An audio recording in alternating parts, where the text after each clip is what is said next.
असां त अजमेर नाले चढ़ायूं त ये जेका रियासत की हथ जुड़ांदा है सिंधी कौम सां सिर्फ़ ऐं सिर्फ़ इन्हनि खे सिंधी कौम खे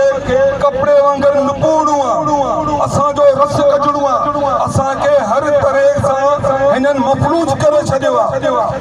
कहिड़ी कहिड़ी असां सिंधी कौम ते जेके वेठल थियनि पिया रियासती उहो सभिनि खे ख़बर आहे पर पुछे केरु कोन थो पुछणो पवंदो पंहिंजे नसलनि लाइ पंहिंजे बचड़नि लाइ अॼु जे असीं पंहिंजे औलाद लाइ न पुछियासीं त असांजो औलाद चवंदो त हिन डिजिटल दौर में बि असांजे वॾनि असां लाइ का सहूलियत जो को रस्तो न ठाहियो हू असांजे क़बरनि ते गुल गुल खणी ईंदा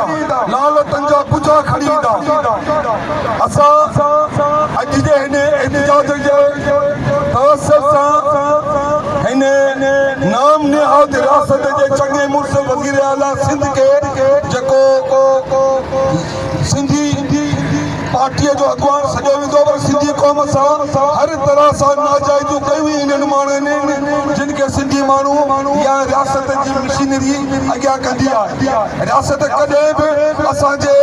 जेको क़ौम सां सिंसियर माण्हू हूंदो आहे उनखे सीट न ॾींदी आहे माण्हू भले उनखे वोट बि कनि पर हुनजी दहशतगर्दी रही आहे असीं आहिस्ता आहिस्ता ही जेके असांजा गॾियल इत्तेहाद आहिनि जिन में न का मज़हबी इंतहा पसंदी आहे न का नस्ल परस्ती आहे कुझु न आहे असीं पंहिंजे हिन धरतीअ लाइ मरी मौत थींदासीं